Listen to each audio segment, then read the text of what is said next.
ఈ యొక్క రాత్రికాల సమయంలో ఇటు విధంగా మనమందరం కూడా ఈ యొక్క గృహమునందు కూడి దేవుని మహింపరిచే విధానం బట్టి మొట్టమొదటిగా తండ్రి దేవునికి స్తుతులు స్తోత్రములు చెల్లించుకుంటున్నాను. అదే విధముగా ఇటు విధంగా వాక్యాన్ని మీకు బోధించే అవకాశాన్ని ఇచ్చిన దేవునికి మరొకసారి వందనాలు చెల్లిస్తున్నానండి, స్తోత్రం చెల్లించుకుంటున్నాను. అలాగే సువార్తకుల కుటుంబమునకు సంఘమునకు నా యొక్క ప్రత్యేకంగా వందనాలు చెల్లిస్తున్నాను. మీరందరూ కూడా బాగుండాలని తలుస్తున్నాను. మీ అందరి కోసం మేము రోజు ప్రార్థన చేస్తున్నా, మా కోసం కూడా మీ అందరూ ప్రార్థన చేయాలని కోరుకుంటున్నాం. మీకు నా వాయిస్ వినిపెడుతుందండి బ్రదర్? నా బ్రదర్ పేరు వెంకట్రావు గారు, కొండలరావు గారు. నా వాయిస్ వినబడుతుందా మీకు? వినపడకపోతే చెప్పండి, కొంచెం గట్టిగా చెప్తాను. నా వాయిస్ వినబడుతుంది కదండి. అయితే మనం ఆత్మీయంగా ఎదగడానికి ఇటు విధంగా కూడుకోవడం అన్నది వాక్యానుసారంగా మనకి తెలుస్తుంది అన్నమాట. అంటే మరి ఎక్కువగా కూడుకోవాలంటే వాక్యం చెప్తుంది. కానీ మనకి యొక్క దినదినం మనకున్న పనులు బట్టి, అవసరాలను బట్టి, మన యొక్క భౌతికమైన జీవనానికి బట్టి మనము దేవునికి సమయాన్ని చాలా తక్కువగా ఇస్తున్నామని గమనించాలి. దీనికి దేవుడు చెప్పింది మనకి ప్రతి ఆదివారము ప్రత్యేకంగా కంపల్సరీగా కూడుకోవాలన్నది ఒక ఆజ్ఞ. అదే విధముగా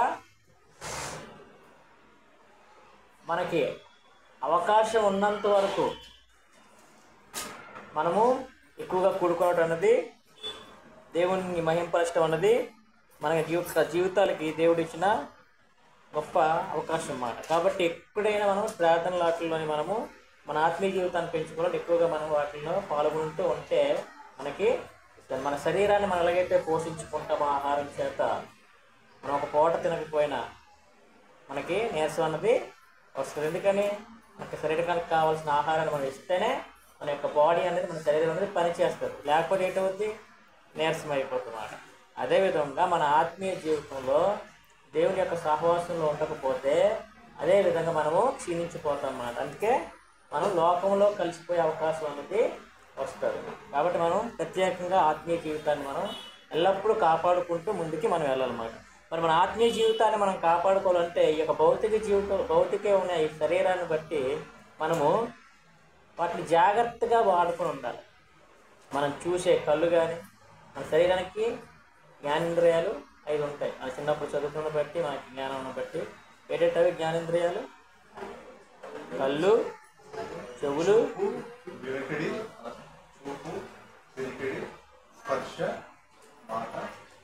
ఇంకా శరీరం. ఇవన్నీ ఏంటి? స్పర్శించే అన్నమాట. ఇవన్నీ కూడా మనం ఏం చేస్తాం? చెవులు అన్నవి మనం ఎవరైనా మాట్లాడితే మనకి వినబడతాయి. మనం వీటన్నిటిని కూడా చూడగలుగుతున్నాం. మనం ఏదైనా వేడి కానీ చల్లగానే తగిలితే మన శరీరం, మన చర్మం అనేది అది గ్రహిస్తుంది. మన ముక్కు అన్నది వాసని శ్వాసని, మనకి ఏదైనా స్మెల్ వస్తున్నా సరే మనకి అది. అలాగే అతి ముఖ్యమైనది శరీర భాగం ఉన్నది నాలుక. నాలుక ఏం చేస్తుంది? రుచిని మనం మాట్లాడగలుగుతున్నాం. కాబట్టి నాలుక ద్వారా వచ్చే నాలుకని మనం ఏ విధంగా మన యొక్క ఆత్మీయ జీవితంలో ఉపయోగించుకోవాలి అనే అంశం మీద ఈ యొక్క రాత్రికాల మనం కొన్ని వాక్య వచనాల ద్వారా మనం తెలుసుకుందాం. నాలుక అనేది చాలా ఏంటంటే శరీర భాగంలో ఒక చిన్న అవయవం, చిన్న అవయవం. కానీ దాని ఉపయోగం చాలా చాలా, ఎందుకంటే మనం ఆల్రెడీ దాన్ని వాడుతున్నాం కాబట్టి మనందరికీ తెలిసిన విషయం. ఈ నాలుక లేకపోతే మనం ఏం చేయలేం? మాట్లాడలేం, రుచి చూడలేం, చాలా ఇబ్బందులు వస్తాయి మనకి. కాబట్టి నాలుక అన్నది మన యొక్క శరీర భాగంలో చాలా ఇంపార్టెంట్ అన్నమాట. మరి అలాంటి నాలుకని మన ఆత్మీయ జీవితాలకు ఏ విధంగా ఉపయోగించుకోవాలి, మన ఆత్మీయ జీవితాన్ని ఏ విధంగా దాంతో మనం కాపాడుకోవాలి అనే దాని మీద మనము ఈరోజు మీరందరూ చదువుకున్న పిల్లలు, మీకు రెగ్యులర్గా చెప్తున్నాం బుక్స్ తెచ్చుకొని రాసుకోవాలనేసి. మీరు ఎవరు పాటించట్లేదు. స్కూల్కి వెళ్ళిన బుక్స్ పట్టుకెళ్తున్నారా? అలాగే ప్రార్థన కూటంలో ఇంత బుక్స్ పట్టుకొని ఒక బుక్ పెట్టుకోండి. ఒక సబ్జెక్ట్కి ఒక బుక్ పెట్టుకుంటారు, నోట్స్ అనేది. అలాగే రఫ్ నోట్స్ అని పెట్టుకుంటారు. అలాగే చర్చికి ఒక నోట్స్ పెట్టుకోండి. చర్చికి ప్రత్యేక ఒక నోట్స్ పెట్టుకొని దాన్ని రోజు డేట్ వేసుకొని చెప్తున్న వాక్యాన్ని నడిపిస్తున్నారు. అవన్నీ అలవాటు చేసుకుంటే రేపొద్దున అవన్నీ మీకు ఉపయోగపడతాయి. ఓకే. అయితే ఈ నాలుక ప్రాధాన్యత ఏంటి? మన ఆత్మీయ జీవితానికి ఈ శరీర భాగంలో ఉన్న నాలుక ప్రాధాన్యత ఏంటనేది ఈ ప్రాథమిక సమయంలో తెలుసుకుందాం. మనం ఈ నాలుక గురించి తెలుసుకున్నప్పుడు యాకోబు పత్రిక 3వ అధ్యాయం 2వ వచనంలో మనం దీన్ని గమనిస్తాం మాట. యాకోబు పత్రిక 3వ అధ్యాయం 2వ వచనం.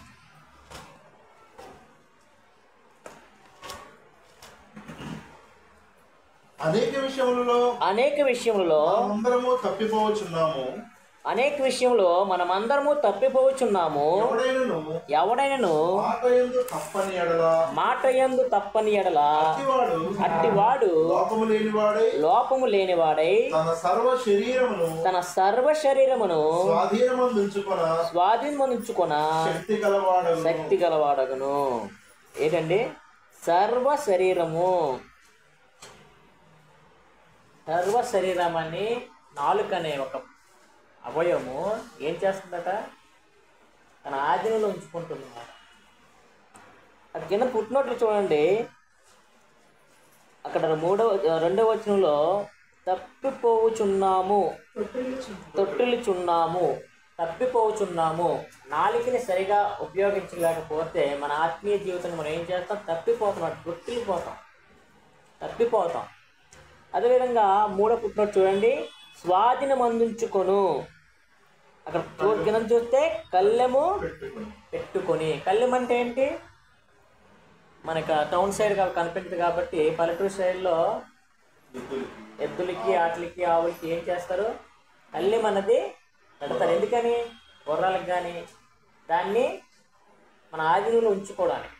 దానికి ఏం చేస్తారు? కళ్ళెం అన్నది పెట్టి బీచ్ రోడ్లు చూస్తారా? గుర్రాలు అవి హార్సెస్ కానీ లేకపోతే టీవీస్లో అట్లా చూసినప్పుడు అవి ఏం చేస్తాయి? కళ్ళని దానికి దానికి పెట్టి గుర్రం ఆఫ్ చేస్తారు కదా, దాన్ని మనం స్వాధీనపరుచుకుంటాం అన్నమాట. దాన్ని మనము స్వాధీనపరుచుకొని దాన్ని రైడ్ చేస్తాం. దాన్ని మనం తోలుతాగే ఎద్దులు కానీ వాటిని ఏం చేస్తాం? వాటిని మనము స్వాధీనపరుచుకుని మన యొక్క పనుల్ని మనము చేసుకుంటుంటాం అన్నమాట. వ్యవసాయం కానీ, బండిని మోయడం కానీ, బరువులు మోయడం కానీ, అటన్నిటికీ వాటిని మనం ఏం చేస్తాం? కళ్ళతో వాటిని చేస్తుంటాం. అలాగే మన శరీర భాగంలో కళ్ళు ఏంటంట? నాలుక. ఆ నాలుకని సరిగా ఉపయోగించకపోతే, ఒకవేళ రైట్ చేస్తున్న వ్యక్తి సరిగా దాన్ని ఉపయోగించకపోతే ఏటవుతాడు? ఇంతగా పడిపోతాడు. అదేవిధంగా మన శరీర భాగంలో నాలుకని సరిగ్గా మనం ఉపయోగించకపోతే మనం ఏటవుతామంటే మన ఆత్మీయ జీవితంలో మనం పడిపోతాం, మనం పడిపోతున్నాం అన్నమాట. కాబట్టి దాన్ని శ్రద్ధగా దాన్ని మనం వినియోగించడానికి ప్రయత్నించాలని మనకి చెప్తుంది. సర్వ శరీరమును స్వాధీనపరుచుకునే ఒక దాన్ని మనం చాలా జాగ్రత్తగా అనేది ఉపయోగించాలనేది వాక్యం అనేది మనం చెప్తున్నాం అన్నమాట. కాబట్టి మన నాలుక దాంట్లో ఏ పాయింట్ కింద మనం చూసుకుంటే నాలుక ప్రాధాన్యత ఏంటి? సర్వ శరీరాన్ని మనము ఉపయోగించుకోవాలి. కళ్ళెంలాగా ఉపయోగించడానికి దాన్ని మనకు ఉపయోగపడుతుందని మనం తెలుసుకుంటున్నాం అన్నమాట. అలాగే మనం బి పాయింట్గా మనం చూసుకుంటే అసలు నాలుక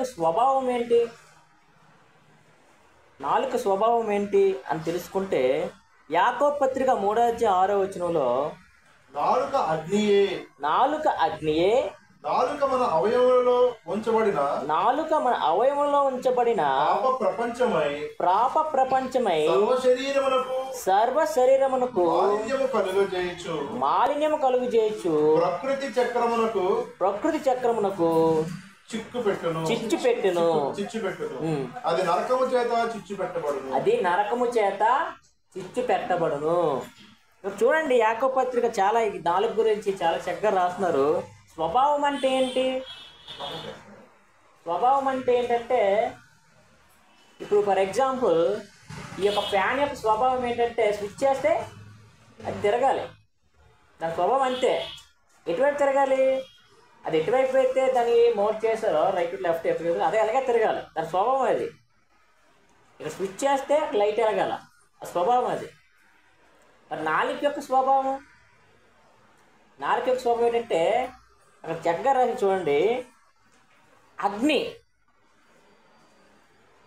అగ్ని వంటిది మాట నాలుక. అంటే నాలుక అగ్ని వంటిది అనేసి ఎలాగనుకుంటామంటే, నాలుకలో ఏమైనా మనకి అగ్ని కనిపిస్తుందా? మన నాలుక చూసుకోండి, ఇక్కడ అగ్ని ఏమైనా ఉందా? ఉండదు. మరి అగ్ని అనేది ఎందుకు అన్నారు అక్కడ వాక్యవచనంలోని? అగ్ని అంటే మన నోటి ద్వారా వచ్చే మాటలు. ఏంటవుతుంది? మన నోటి నుండి వచ్చిన మాటలు ఏం చేస్తాయి? అగ్గి రాజింపు చేస్తాయి అన్నమాట. అవి మాటల్ని బాగా స్వభావంగా ఉన్న ఒక ఇద్దరు వ్యక్తుల మధ్య అగ్గి రాజేసినట్టు రాజిపోతుంది అన్నమాట. ఫర్ ఎగ్జాంపుల్, మనం లాస్ట్ వీక్ చూసుకున్నాం, అమెరికాలో హాలీవుడ్ లాస్ ఏంజల్స్లోని మరొక హాలీవుడ్ యాక్టర్స్ అందరూ కూడా వారు ఏం చేశారు, ఒక మీటింగ్ పెట్టుకొని వారు ఒక సర్వే నిర్వహించారు అన్నమాట. అసలు అవసరమా అంటే సర్వే అవసరం లేదు. వారు ఏం చేశారు, అసలు ఈ ప్రపంచంలో సృష్టిలో ఎవరు గొప్పవారు అనే అంశం మీద వారందరూ కూడా ఆ పోల్ నిర్వహించారు. నిర్వహించినప్పుడు వాళ్ళకి మేమే గొప్ప, ఈ సినీ యాక్టర్సే గొప్ప అనేసి 11% ఇచ్చుకున్నారు. మిగతా వాళ్ళు మా పేరెంట్స్ గొప్ప అనేసి ఒక 1% ఇచ్చుకున్నారు. దేవుడు అన్నదానికి 0% ఇచ్చుకొని ఎవరైతే యాంకర్ ఉన్నారో ఆవిడ చాలా దారుణంగా దేవుణ్ణి దూషించడానికి వెళ్తూ వాళ్ళందరూ కూడా నవ్వారు, అక్కడ ఉన్న వాళ్ళందరూ కూడా. అంటే ఒక నాలుక ఏం చేసిందంటే దేవుణ్ణి దూషించింది అన్నమాట. అంటే అగ్ని వంటి మాటల్ని ఆడినవాడు. నీ కన్న తల్లిదండ్రులకు కూడా నువ్వు ఇవ్వలేదు. ఏదో ఆకర్షింపబడే, చాలా ఇటువంటి పోయే ఒక 3 గంటలు తీసే ఒక సినిమాకి, ఒక సీరియల్కి, ఒక ఎంటర్టైన్మెంట్కి వాటికి విలువ ఎక్కువ ఇచ్చి కన్న తల్లిదండ్రులకు కానీ ఈ సృష్టిని సృష్టించే దేవునికి కానీ వారు విలువ ఇవ్వలేరు. వాళ్ళందరూ కూడా నోటితో ఒప్పుకున్నారు దేవుడు 0. అంటే అగ్గి రాజేయడం అన్నమాట. మరి యొక్క హృదయాల్లోనే ఏం చేశారు, వాళ్ళు నాలుగుతోని వాళ్ళే నిప్పంటించుకున్నారు. చూడండి, అంటే ఎంత దారుణంగా ఉంది. నీ కళ్ళ ఎదురుగా సృష్టి కనబడుతుంది, ఎవరు సృష్టించారో కూడా నీకు పూర్తిగా తెలియదు. ఒకవేళ నువ్వు సృష్టించగల నీకు శక్తి ఉందంటే తెలియదు. కానీ నీ నోటి నుంచి మాట ఆర్టిఫిషియల్గా చేసుకునే వాటి గురించి నువ్వు గొప్పగా ఫీల్ అయిపోయి వాటికి నువ్వు పర్సంటేజ్ ఇచ్చుకొని నీ ద్వారా నువ్వు అక్కడ నాశనాన్ని కొని తెచ్చుకున్నావు అనేసి. అంటే అగ్గి అన్నది అంటే మాట, నోటి మాట అన్నది చాలా ఇంపార్టెంట్ మాట. కాబట్టి దాని యొక్క స్వభావము అగ్గి రాజేసే స్వభావం నాలుగుది. దాని స్వభావము పాపాన్ని ఏలే స్వభావం, పాపాన్ని చేసే స్వభావం. నోటి మాట ద్వారా మనం పాపాలు చేస్తాం. ఇది ఎలాగా? దోషణలతోని, బూతి మాటలతోని, దేవదోషులతోని, ఎవరినైనా మాటలతో బాధ పెట్టి దాటితోని మనం ఏం చేస్తుంటామో ఆ నాలుగుని చాలా విధాలుగా మనం వాడుకుంటూ ఉంటాం అన్నమాట. కాబట్టి నాలుగు స్వభావము అగ్గి రాజేసే స్వభావము, నాలుగు స్వభావము పాపం చేసే స్వభావం కలిగి మనకి మనం గమనిస్తున్నాం ఈ యొక్క వచనం ద్వారా. అలాగే 8వ వచనంలో అది ఏం చేస్తుంది? 8వ వచనంలో ఏ నరుడును నాలుకను సాగు చేయనేరడు, అది మరణకరమైన విషముతో నిండినది, అది నిరర్గళమైన దుష్టత్వమే. నాలుకని ఎవరు సాగు చేయలేరు. చేయగలమా? నాలుకని కట్టించుకొని మనం ఉండగలమా? నాలుకని కట్టించుకుని మనం ఏం మాట్లాడకంటే అసలు ఉండగలమా? ఉండలేము. ఒక ఏదో కొంతమంది జోక్ చేస్తుంటారు, జపాన్ వాడు పని చేయకపోతే ఉండలేడట, అమెరికా వాడు గొప్ప చెప్పకపోతే ఉండలేడట, మన ఇండియా వాళ్ళు మాట్లాడకపోతే ఉండలేరట. అంటే నాలుగు అన్నది మాట్లాడకుండా ఉండగలదంటే ఉండలేదు. దాన్ని ఎవరు కూడా స్వాధీనపరచలేరు. ఫర్ ఎగ్జాంపుల్ మన స్కూల్లో తీసుకోండి, పిల్లలు కూడా మాట్లాడుకుంటే ఉండగలరా? కొంతసేపు ఒక టీచర్కి భయపడో లేకపోతే 5 నిమిషాలు అలాంటే అది అప్పటికి కూడా గుసగుసలు ఆడించుకుని ఉంటారు, సౌండ్లు వచ్చేస్తుంటాయి. అత్తమానం సైలెన్స్ అంటారు. ఎందుకు? పెద్ద కూడా కోర్టులో చూడండి, లేకపోతే లైబ్రరీలో చూడండి. ఫర్ ఎగ్జాంపుల్ ఈ ప్రార్థన దాంట్లో చూడండి, మనం మాట్లాడకుండా దేవుని వాక్యాన్ని విందాం అనుకున్నా సరే మనకి ఎక్కడ కూడా మాటలు వచ్చేస్తుంటాయి. మనకు అనేక రకమైన పనులు వచ్చి కానీ గురించి మనం మాట్లాడేస్తుంటాం. నాలుకని మనం స్వాధీనపరచుకోలేం. కాబట్టి మన నాలుకని చాలా జాగ్రత్తగా చూసుకోవాలని. దాని స్వభావం ఏంటంటే మరణకరమైన విషముతో నిండినది. చాలా చక్కగా ఉన్న ఒక జంటని కానీ, ఒక కుటుంబాన్ని కానీ, ఒక బాగా ఎదుగుతున్న వాళ్ళని కానీ, ఎవరినైనా సరే నాశనానికి గురి చేసేది ఏదైనా ఉందంటే ఈ యొక్క నాలుగు ద్వారా వచ్చే మాటలే. ఈ యొక్క నాలుగు ద్వారా వచ్చే మాటలే ఏం చేస్తుందండి? ప్రతి ఒక్కరిని బాధించారు, హృదయాలను బాధించేది ఏమైనా ఉందంటే అది నాలుకే. కాబట్టి నాలుకని స్వాధీనపరుచుకొని చాలా జాగ్రత్తగా దేవుడు చూసుకోమనేసి మనకు వాక్యం కూడా చెప్పబడుతుంది అన్నమాట. కాబట్టి మనం చూసుకుంటుంది ఏంటంటే ఈ యొక్క నాలుక యొక్క స్వభావము అగ్ని వంటిది, పాప స్వభావం కలిది, అలాగే మరణకరమైన విషయంతో కూడిన మాటలతో మనకి కలుగజేస్తుంది. అంటే స్వభావం అలాంటిదనేసి మనకి వాక్యం ద్వారా తెలుస్తుంది అన్నమాట. ఈ వాక్యంలో ఏ పాయింట్గా నాలుగు ప్రాధాన్యత గురించి తెలుసుకున్నాం, అలాగే నాలుక స్వభావం తెలుసుకున్నాం.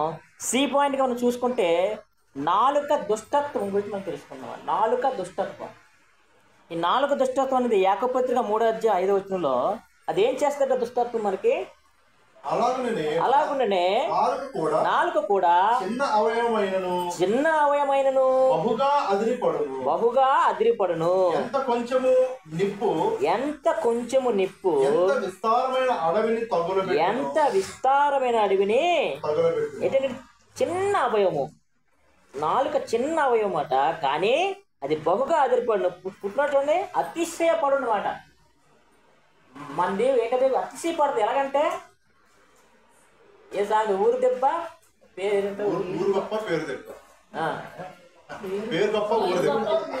ఊరు దెబ్బలాగా అతిశయపడుతుంది. ప్రతిదానికి మనం గొప్పలు చెప్పుకునే స్వభావం మనది. చిన్న విషయాన్ని మనం గొప్పలు చెప్పుకునే స్వభావం ఏం చూస్తుంది మనకి నోటి ద్వారా నాలుగు ద్వారా మనకేమి ఉండవు. కానీ మన యొక్క బిల్డప్ మాటలు మాత్రం ప్రతి విషయంలో కూడా మనం ఏం చేస్తాం, గొప్ప చెప్పుకుంటాం. ప్రతి విషయంలో కూడా మనం ఏం చేస్తాం, గొప్పలు చెప్పుకుంటాం అన్నమాట. కాబట్టి అదిరిపడే స్వభావం కలదు నాలుక. అది ఏం చేస్తుందంటే మనకి ఆ దుష్టత్వాన్ని మనకు మనమే తీసుకుంటాం కదా, ఆ దుష్టత్వాన్ని మనకు మనమే అంటించుకుంటాం. ఏం చేస్తాం గొప్ప కలగదు చెప్పండి? మన జీవితాలు అందరూ చెప్పుకునేదే. తిండికి గంజి లేకపోయినా మనం ఏం చేస్తామంటే వేషాలకి సంపంగ మనం రాసుకుంటాం. కొన్ని మాటలు మనకు బాధించినా సరే వాటి గురించి మనం చెప్పుకోవాలా. ఎందుకంటే మనకు ఒకసారి అది గుర్తు రావాలా, మనం వింటున్న వారికి అది తెలియాలా, దాన్ని మార్చుకునే మనసుని మనం కలిగి రావాలా. అదే పిల్లలకు కూడా ఆ విషయాన్ని చెప్తున్నప్పుడు వాళ్ళు కూడా తెలుసుకోవాలా, దాన్ని ఎదగాల. తినడానికి మనకు తిండి ఉండదు, కానీ చక్కగా మేకప్లు చేసుకొని పౌరులు రాసుకుంటే పికప్ టైప్ చేసుకొని నీట్గా తయారు మనం వెళ్తున్నాం. అంటే ఏంటంటే ఈ దుష్టత్వాన్ని మనమే చూసుకుంటాం అన్నమాట. ఎవరినైనా మనం చూసినప్పుడు మా ఇంట్లో కూడా మనకు ఉండలేకపోవచ్చు పర్లేదు, కానీ గొప్పలు చెప్పుకుంటాం. తీరా మనం అందరి ముందు కూడా వాటికి అవమానపడుతాం. మన నోటి నుంచి వచ్చే మాటల్లో మనం ఏం చేస్తాం, మన గొప్పలకు పోయి దుష్టత్వాన్ని మనమే తెచ్చుకుంటాం. కాబట్టి ఈ యొక్క నాలుగు దుష్టత్వం మనని కలిగేస్తుంది. అది అదిరిపడుతుంది. మరి ప్రతి విషయంలో కూడా ఏం చేస్తుంది, అతిశయపడుతుంది, గొప్ప చెప్పుకోవడానికే చూస్తుంది. కాబట్టి అలాగే మనం 6వ వచనం చూసుకుంటే అది ఏం చేస్తుందట మనకి నాలుక అన్నది ఆ దుష్టత్వం మనకి ఎలా తెలుస్తుందట? నాలుక అగ్నియే, నాలుక మన అవయవంలో ఉంచబడిన పాప ప్రపంచమై సర్వ శరీరమునకు మాలిన్యము కలుగజేస్తుంది. ఏం చేస్తుందండి? సర్వ శరీరముకు మాలిన్యము కలుగజేస్తుంది. ఎలా కలుగజేస్తుంది మాలిన్యము సర్వ శరీరానికి? నాలుక చిన్న అవయవం అన్నది, కానీ అగ్ని అంట ఎంత కావాల్సిందని చెప్పినంటే అక్కడ మొత్తం అక్కడ 7వ వచనం చదువుకున్నామా? సాధు చేయండి. అది ఎన్నో వచ్చిన అది 5వ వచనంలో చూడండి. అది కొంచెమే నిప్పు. ఒక చిన్న మాట ద్వారా దేవుడు 0 అన్న మాట ద్వారా లాస్ ఏంజల్స్ మొత్తం తగలబడిపోయింది. విస్తారమైన అడవులు, కొన్ని ఎకరాల అడవులు ఇక్కడ నాశనం అయిపోయాయి. అంత గొప్ప అభివృద్ధి చెందిన దేశం ఆపలేకపోయింది. అక్కడ ఎన్నో ఫ్లైట్ల ద్వారా వాటిని ఆపడానికి ట్రై చేసినా సరే మొత్తం నాశనం అయిన దాకా అగ్గి ఆరలేదు. అంటే దేవుడి యొక్క కోపం ఎలాగంటే చిన్న వచ్చే నోటి మాట ద్వారా. ఫరో అన్నాడు, నీ దేవుడు ఎవడు, యెహోవా ఎవడు? ఆ మాటకి దేవుడు కోప్పడి 10 తెగుల ద్వారా ఐగుప్తుకి తెలియజేశాడన్నమాట. నీకొక్కడే కాదు, ఐగుప్తు దేశానికి, ఈ ప్రపంచానికి యెహోవా ఎవరు అన్న ఎవడు అన్న నువ్వు నోటిన మాట ద్వారా ప్రపంచానికి దేవుడు ఎవరు తెలియజేసాడు అనమాట 10 తెగుల ద్వారా. అంటే నోటి మాట యెహోవా ఎవడు అంతవరకు అతను మరి ముందే ప్రణాళిక ఉండొచ్చు, కానీ మన వాక్యం ద్వారా చదువుకొస్తున్నప్పుడు ఆ ఒక్క మాట ద్వారా దేవునికి ఎంత కోపం కలిగింది. ఫరో ఎవరంటే ఒక ఐగుప్తు రాజు. ఈ మన సృష్టిని సృష్టించిన వ్యక్తి దేవుడై ఉంటే యెహోవా ఎవడు అన్న మాటకి మొత్తం కూడా సర్వనాశనం చేశాడు అన్నమాట. 10 తెగుల ద్వారా మొత్తం కూడా నాశనం అన్నది అక్కడ కలుగు చేశాడు. కాబట్టి నాలుకని మనం చాలా అంటే చిన్న మాటే కానీ అది చాలా భయంకరమైన స్థితికి తెలియజేస్తుంది. అందులో దేవుని దృష్టిలో మన ఆత్మీయ దృష్టిలో ఏదైనా సరే తేడా జరిగిందా అంటే అది ఏం చేస్తుందండి, మొత్తం కూడా సర్వనాశనం అనేది తగ్గుతుంది. అలాగే మనం 9వ వచనంలో చూసుకుంటే యాకోబు పత్రిక 3వ అధ్యాయం 9వ వచనంలో దీనితో తండ్రి అయిన ప్రభువును స్తుతింతుము, దీనితోనే తండ్రి అయిన ప్రభువుని మనం కూడా స్తుతించాం, దీనితోనే దేవుని పోలికగా పుట్టిన మనుషులను శపింతుము. దీనితోనే దేవుని పోలికగా పుట్టిన మనుషులను కూడా మనం ఏం చేస్తున్నాం, తప్పిస్తున్నాం. మనకు అందరికి తెలుసు దేవుని పోలికగా మనల్ని ఆదికాండంలో మనం చదువుకున్నాం. దేవుని పోలికగా మనల్ని సృష్టించాడు, మన పోలిక చెప్పున నరుల్ని చేయదుము అని దేవుడు చెప్పిన మాటకి ఎవరి రూపంలో మనం ఉన్నాం, దేవుని యొక్క రూపంలోనే మనము ఉన్నాం. కానీ ఏం చేస్తాం, దేవుణ్ణి మహింపరుస్తాం, దేవుని రూపంలో ఉన్న మనుషులు మనం ఏం చేసుకుంటాం, దూషించుకుంటుంటాం అన్నమాట. ఇంట్లో కూడా మన చిన్న పిల్లల్ని కానీ మనం ఏం చేస్తాం, జంతువులు దాటుతో మనము పోలిస్తుంటాం. లేకపోతే ఎవరినైనా సరే ఒక ఒబెసిటీ ఉన్న వారిని కానీ లేకపోతే జంతువుల దగ్గరగా ఉన్న పోలికలు బట్టి కానీ వాళ్ళ కలర్స్ బట్టిని కానీ మనం ఏం చేస్తుంటాం, సరదాగా మనం ఆ మాటల ద్వారా వాళ్ళని మనం బాధిస్తుంటాం. అంటే దేవుణ్ణి మనం మహింపరుస్తున్నాం, దేవుని పోలికలో పుట్టిన మనుషుల్ని మనం కూడా ఏం చేస్తున్నాం, దూషిస్తున్నాం.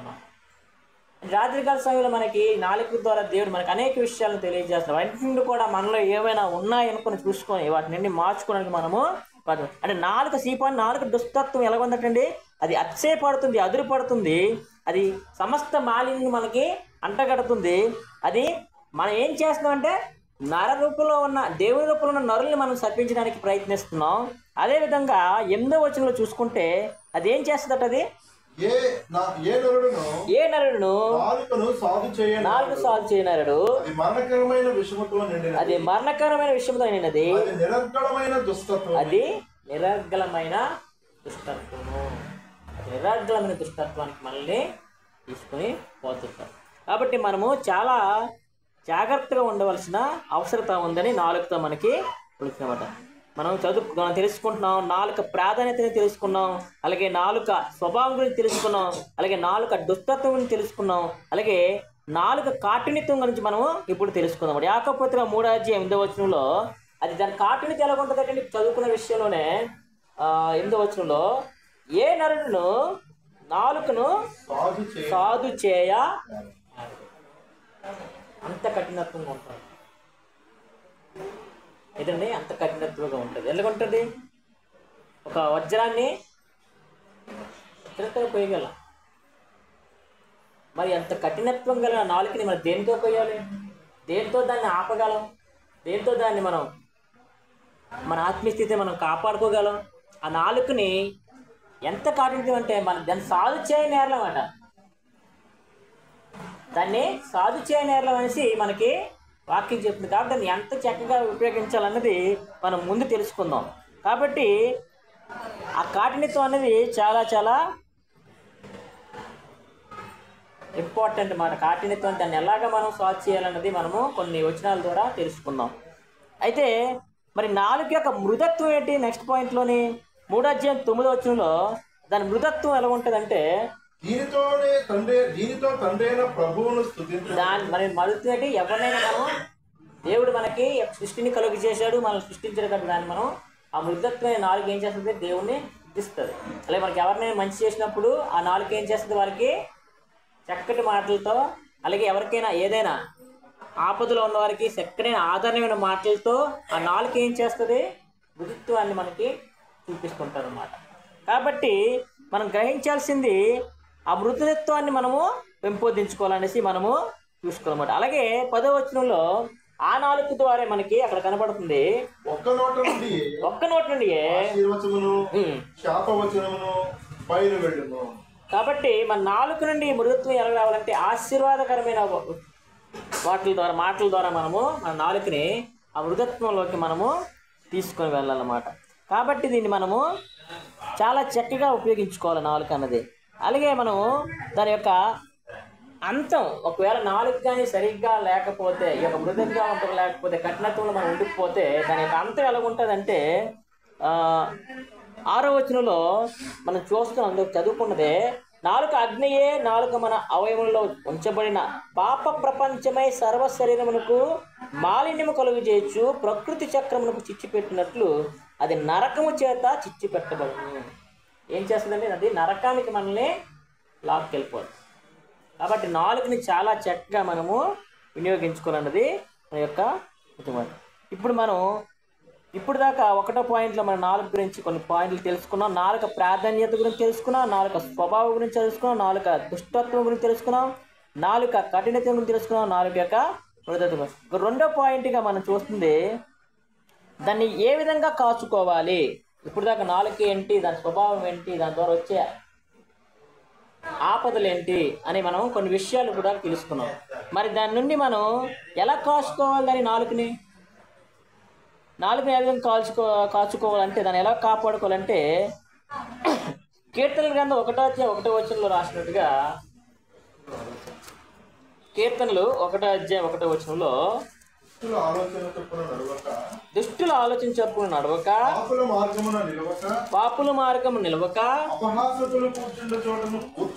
అపహాసకులు కూర్చున్న చోటన కూర్చుండకూడదు.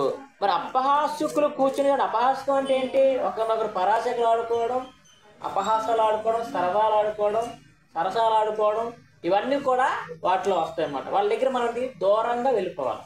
మన నాలుగుని కాపాడుకుంటే ఏం చేయాలి? ఎవరైతే ఈ యొక్క అపహాసిస్తుంటారో, ఎవరైతే వ్యర్థమైన మాటలు చేసుకుంటారో, ఎవరైతే వెటకారంగా మాట్లాడుతుంటారో, ఎవరైతే ఒకరి గురించి చెడుగా నీకు చెప్పాలని ఆలోచన కలిగి చెప్తుంటారో, వాళ్ళ దగ్గర మనం ఏం చేయాలి? అక్కడ ఏం చెప్పాడు? అక్కడ అపహాసకులు కూర్చుండే చోటన మనం ఏం చేయాలి? కూర్చుండకూడదు. మనం ముందు చెప్పుకున్న వాటిని మనందరం కాపాడబడాలంటే మనం కొన్ని విషయాలు చేయాలి. ఏదైనా మనం మన ఇంటికి ఏదైనా వస్తువు తీసుకొచ్చినా, లేకపోతే మనం ఏదైనా ఒకరి గురించి మనం ఆహారం తీసుకొచ్చినా, బట్టలు తీసుకొచ్చినా, వాటి గురించి మనం ఎలాగైతే జాగ్రత్త పడతామో, లేకపోతే మన బాడీ గురించి ఎలాగైతే జాగ్రత్త పడతామో, మన నాలుగు గురించి కూడా మనం ఏం చేయాలి? జాగ్రత్త విషయాలు. ఎందుకంటే డేంజర్, అగ్గి దగ్గరికి వెళ్తే కాలుతుంది, కరెంట్ దగ్గరికి వెళ్తే షాక్ కొడుతుంది, ఇవన్నీ తెలిసి కూడా మనం వాటి నుండి మనం జాగ్రత్త ఉండడానికి మనము ప్రయత్నిస్తుంటాం. అలాగే ఈ యొక్క నాలుక గురించి కూడా మనము తెలుసుకున్న కొన్ని విషయాల్ని మనం ఎలా కాచుకోవాలంటే, దేవుని వాక్యం ద్వారా నేను ఏం చెప్తున్నటువంటి అపహాసకులు కూర్చున్న చోట మనము కూర్చుంటుకోవాలి. అదేవిధంగా మనం ఎలా కాచుకోవాలంటే, రెండవదిగా విస్తారమైన మాటలు మనము ఆడుకోవాలి. సామెతల గ్రంథం 10వ అధ్యాయం 19వ వచనంలో,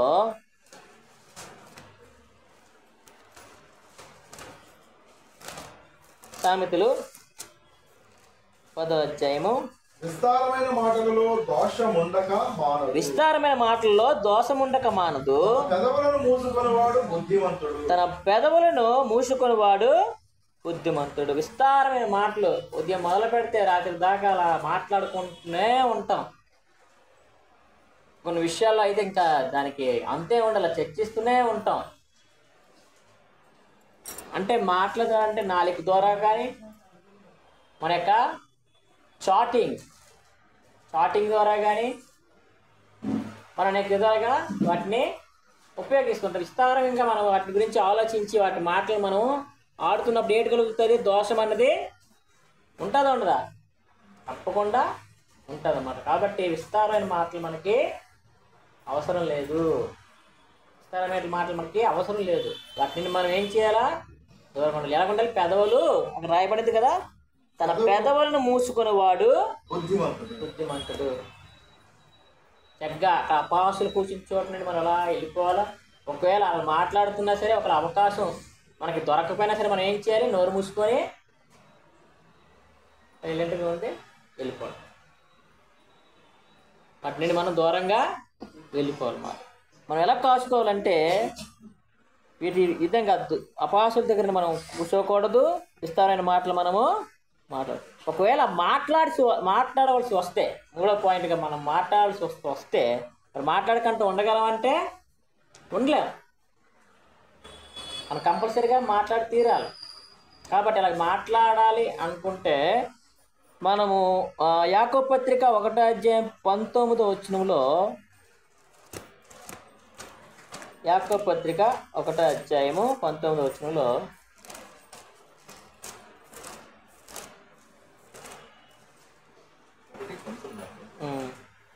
నా ప్రియ సహోదరులారా, నా ప్రియ సహోదరులారా, మీరు ఈ సంగతి ఎరుగుదురు గనుక ప్రతి మనుష్యుడు వినుటకు వేగిరపడువాడును, మాట్లాడుటకు నిదానించువాడును, కోపించుటకు నిదానించిన వాడినై ఉండవలెను. ఎలాగుండాలటండి? మనం ఒకవేళ మాట్లాడాల్సి వస్తే ఏంటంటే మాట్లాడుటకు నిదానించి మనం మాట్లాడాలన్నమాట. నిదానించి మాట్లాడాలి ఏం చేయాలి? అవతల చెప్పింది పూర్తిగా మనం వినాలి, దాన్ని మనం అన్వయించుకొని మన నోటి నుండి వ్యతిరేకమైన దేవునికి వ్యతిరేకమైన మాటలు రాకుండా చాలా చక్కగా మనము నిదానించి మాట్లాడాలన్నమాట. ఒకవేళ మాట్లాడాల్సి వస్తే వినడానికి వేగురపడాలి, మాట్లాడడానికి మనం చాలా చక్కగా నిదానించాలన్నమాట మాట్లాడాలన్నమాట. మరి ఆ మాటలు ఎలాగ ఉండాలి? మనం ఇంతకుముందు చెప్పుకున్నట్లుగా మృదువుగా ఉండాలన్నమాట. సామెతలు 15:1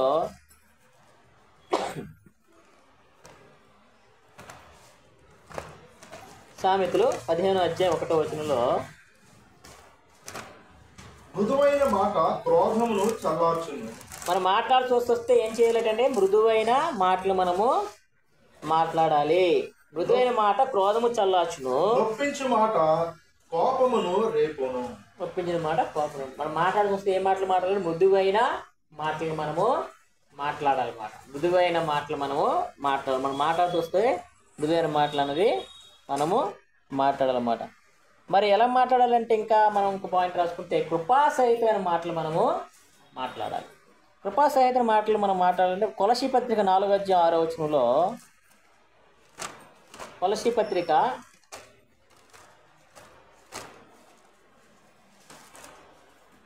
4:6 ప్రతి మనుషునికి ప్రతి మనుషునికి ఎలాగో ప్రత్యుత్తరం ఇవ్వవలెనో అది మీరు తెలుసుకొనుటకై మీ సంభాషణ ఉప్పు వేసినట్టు ఎల్లప్పుడు రుచిగలదిగాను కృపాసహితముగాను ఉండనీడి. ఎలా ఉండాలంటే కృపాసహితంగా మనం మాటలన్నవి ఉండాలన్నమాట. కూరలో ఉప్పేస్తే ఎంత రుచి కలుగుతుందో అంత చక్కగా మన మాటలన్నవి చక్కగా ఉండాలి. మృదువైన మాటలు మనం నేర్చుకోవాలి. కృపాసహితమైన మాటలు అంటే దేవుని యొక్క మాటలు మనం చక్కగా వాళ్ళకి ఆదరణ కలిగించే మాటలు, ధైర్యం కలిగించే మాటలు, దేవుని యొక్క మాటలు మనము వారికి మనం చెప్పగలగాలి ఒక మాట్లాడాల్సి వస్తే. అదేవిధంగా ఎలా మాట్లాడాలంటే క్షేమకరమైన మాటలు మనము మాట్లాడాలి. క్షేమకరమైన మాటలు మనము మాట్లాడాలి. ఎఫెసీ పత్రిక 4:29 4:29 వినువారికి మేలు కలుగునట్లు అవసరమును బట్టి క్షేమాభివృద్ధికరమైన అనుకూల వచనమే పలుకుడి కానీ దుర్భాష ఏదైనా మీకు నోట రానియుకుడి. ఏ మాట ఒకళ్ళు మాట్లాడుతూ ఎలాంటి మాటలు మాట్లాడాలంటే మేలు కలిగిన మాటలు మనము ఆడాలి. అదేవిధంగా క్షేమకరమైన మాటలు మనము ఆడాలి. లేకపోతే అవి మనకి దుష్టత్వానికి తీసుకెళ్ళిపోతాయి అన్నమాట. ఇక్కడ రాస్తున్నారు కదా వెంటనే దుర్భాష ఏదైనా మనం మాట్లాడితే మనం ఏం చేస్తుంది? నరకానికి తీసుకెళ్ళిపోతున్నాం. మనకి ఒకళ్ళు మాట్లాడుతూ వస్తే ఎలా మాట్లాడాలి? క్షేమకరంగా మాట్లాడితే అవి మేలుకరమైన మాటలు మన నోటి నుండి రావాలన్నమాట. అలాగే కృతజ్ఞతతో కూడిన మాటలు మన నోటి నుండి రావాలన్నమాట. మనం మాట్లాడాల్సి వస్తే ఎలా రావాలి? కృతజ్ఞతతో కూడిన మాటలు మనకి రావాలన్నమాట. ఎఫెసీ పత్రిక 5:4 కృతజ్ఞతా వచనమే మీరు ఉచ్చరింపవలను గాని మీరు బూతులైనను పోకిరి మాటలైనను సరస్వక్తులైనను ఉచ్చరింపకూడదు. ఇవి మీకు తగవు. ఎందుకంటే మనము పరిశుద్ధులము, దేవుని యొక్క బిడ్డలము, దేవుడు ఏర్పాటు చేసుకున్న మన ఒక సంఘము, కుటుంబము. కాబట్టి మన నోటి నుండి అలాంటి మాటలు అనేది రాకూడదని మనకి చెప్తాం. ఒక మాట్లాడుతుంటే కృతజ్ఞత కూడిన మాటలు మనము మాట్లాడాలి. అదేవిధంగా మాట్లాడాల్సి వస్తే ఏం మాట్లాడాలంటే కొద్దిగానే మాట్లాడాలి. మాట్లాడాల్సి వస్తే మనం కొద్దిగానే మాటలు మాట విస్తారమైన మాటలు మనకు ప్రసంగి 5:7లో మనం చూస్తే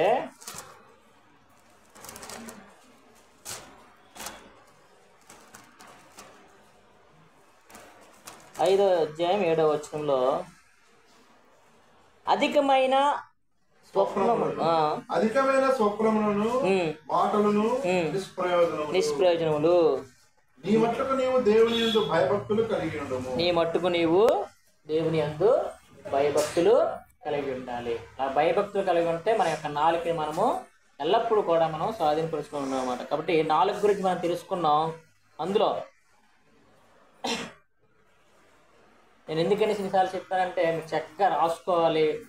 అది మీకు ధ్యానిస్తున్నప్పుడు మీకు మళ్ళీ ఆత్మీయ జీవితానికి ఉపయోగపడాలి. మళ్ళీ మీకు చెప్తాను, ఇది క్లాస్లా కాదు, మిమ్మల్ని తీసింది కాదు. మన ఆత్మీయ జీవితం గొప్పగా బయటపడాలంటే ప్రతి వాక్యాన్ని మనము శ్రద్ధగా గమనిస్తేనే, ఏదో వచ్చాం కూర్చున్నాం వెళ్ళిపోయాం, ఏదో 2 పాటలు పాడిస్తాం, ఏదో వాక్యం ద్వారా ఆమె చెప్తాం, ఏదో పెట్టారు తిరిగి వెళ్ళిపోయాం అంటే మన యొక్క ఆత్మీయ జీవితం అనేది ఎక్కడ వేసిన దొంగలే అక్కడే ఉంటుంది. మనం ఎదగలేము. సంవత్సరాలు మనకి బాధించిన సంవత్సరాలు గడిచిపోతుంటాయి, కానీ ఆ యొక్క ఆత్మీయ జీవితంలో మనం ఎదగలేం. ఆ యొక్క క్రీస్తుకు స్వరూపంగా ఎదగమని చెప్తున్నప్పుడు మనం ఆ యొక్క గురిని మనము చేరుకోలేం. ఆ ప్రయత్నం మనం చేరుకోవాలంటే మనం సాధన చేయాలా. మన యొక్క ఎగ్జామ్స్కి ఎలాగైతే ప్రిపేర్ అవుతామో మన ఆత్మీయ జీవితంలో కూడా ప్రిపరేషన్ ఉండాలని చక్కగా నోట్స్ రాసుకొని చక్కగా దాన్ని ధ్యానిస్తూ ఉంటే చక్కగా ఉంటుంది అన్నమాట. కాబట్టి ఎందుకు రాయమంటారంటే కాన్సన్ట్రేషన్ ఇది మనకి కలుగుతుంది. నిజంగా ఆవిడకి నాకు నిండా వందనాలు. ఆవిడ వయసు అంతగా తెలియదు కానీ చక్కగా ఆవిడ ఉంటే. అలాగే మన డేవిడ్ చుక్క గారు, ఆయన చాలా మొట్టమొదటిగా వైజాగ్లో క్రీస్తు సంఘాల్లో పనిచేసిన డేవిడ్ చుక్క గారు, మాణిక్యం గారు, ఆల్రెడీ మీకు తెలిసి ఉండొచ్చు, మన పిఎఫ్లో ఉంటుంటారు. ఆయనకు కూడా ప్రతిదీ కూడా ఎవరు చెప్పినా సరే, చిన్న పెద్దలు ఎవరు చెప్పినా సరే చక్కగా రాసుకుంటారు. మరి అది వాక్యానుసరమే. అలా ఉన్నవో లేవో చూడమని చెప్తారు. అలా ఉన్నవో లేవో మీరు చూడాలంటే ఏం చేయాలా? అవి రాసుకొని చక్కగా చెప్పిన వాక్యం కరెక్టా లేదా అనేసి దాంట్లో చూసుకొని చేసుకోవాలన్నమాట. కాబట్టి మీరు రాసుకోండి చదువుచున్నారు. అలాగే మీ పిల్లలకి కూడా వాటిని అలవాటు చేయండి. అలవాటు చేస్తే మంచిది. దానివల్ల ఉపయోగం కానీ ఉపయోగం లేని దేవులు. కాబట్టి ఈరోజు మనం తెలుసుకున్న విషయాలు మరొకసారి గుర్తు చేస్తున్నాను. నాలుగు గురించి మనం తెలుసుకున్నాం. అందులో నాలుక ప్రాధాన్యత గురించి తెలుసుకున్న నాలుక ప్రాధాన్యతలో మనము నాలుక ప్రాధాన్యతలో మనం చాలా విషయాలు తెలుసుకున్నాం. అలాగే నాలుక స్వభావం గురించి మనం తెలుసుకున్నాం. నాలుక ప్రాధాన్యత సర్వ శరీరాన్ని స్వాధీనపరుచుకునే స్వభావం గలది, ప్రాధాన్యత గలది. అలాగే దాని స్వభావము అగ్ని పాప ప్రవచనలు కలిగేది, మరణకరమైన విషయమైన కలదు దాని స్వభావము. అలాగే నాలుక దుష్టత్వాన్ని మనకు తెస్తుంది. అది అతిశయపడుతుంది, అదిరిపడుతుంది, దాని నుండి మాలిన్యం తెప్పించుకుంటుంది, అందరిని శపిస్తుంది. అది నిరర్ధకమైన, అంటే నాలుగుకి నరము దుమ్ము ఉండదు కాబట్టి ఎట్టుపడతాడు తిరిగిపోద్ది మాట. నీకు ఇష్టమంటే నీ వైపు మాట్లాడుతుంది, అటువంటి గోడ మీద పిల్లగా అటు ఇటు గెంతులేసి వెళ్ళిపోద్ది అన్నమాట. కాబట్టి దాన్ని జాగ్రత్తగా మనం చూసుకోవాలన్నమాట. అలాగే దాని యొక్క కాఠిన్యం, నాలుగో కాఠిన్యం గురించి చూసుకుని సాధు చేయలేని ఒక అవయవం. మనం చాలా జాగ్రత్తగా మనము చూడాలి. అలాగే మనము ఒకవేళ దాన్ని మృతత్వానికి తెచ్చుకోవాలంటే, దాన్ని కాచుకోవాలంటే అపహాసకులను దూరంగా వెళ్ళాలి. విస్తారమైన మాటలు మన నోటి నుండి రావడం చూసుకోవాలి. ఏ దోషమును మనము అంటకుండా మనం చూసుకోవాలి. ఆ మాట్లాడాల్సి వస్తే ఏం చేయాలంటే నిదానించి మాట్లాడాలి. అదేవిధంగా మృదువైన మాటలు మాట్లాడాలి. అలాగే కృపాసహితమైన మాటలు మాట్లాడాలి. రుచికరమైన మాటలు మాట్లాడాలి. క్షేమకరమైన మాటలు మాట్లాడాలి. అలాగే ఉప్పు వేసినట్టు మాటలు మాట్లాడాలి. అలాగే కృతజ్ఞత కలిగి ఉన్న మాటలు మాట్లాడాలి. అలాగే కొద్దిగా మాట్లాడాలి. మన యొక్క జీవితాలని దేవుని వైపు నడిపించుకుంటూ, మన యొక్క నాలుగుని స్వాధీనపరుచుకుంటూ, మన యొక్క ఆత్మీయ జీవితాన్ని మనం ఎంత చక్కగా నడిపించుకోగలిగితే ఆ నాలుగుని అంత చక్కగా మనం స్వాధీనపరుచుకుంటూ ఈ వాక్య భాగాల ద్వారా మనం ఒకసారి గుర్తు చేసుకుంటూ, నన్ను నేను హెచ్చరించుకుంటూ మీ అందరూ కూడా హెచ్చరిస్తూ తీసుకున్నాం. మీ అందరికీ వందనాలు తెలియజేసుకుంటూ, ఇటు అవకాశం ఇచ్చిన తండ్రి అయిన దేవునికి స్తుతి స్తోత్రం చెల్లించుకుంటూ, అదేవిధంగా సహోదరులకు సంఘానికి యొక్క ప్రత్యేక వందనాలు. అలాగే ముఖ్యంగా కొండల గారి యొక్క కుటుంబానికి వందనాలు చెల్లించుకుంటున్నానండి. సమయాన సహోదరులుగా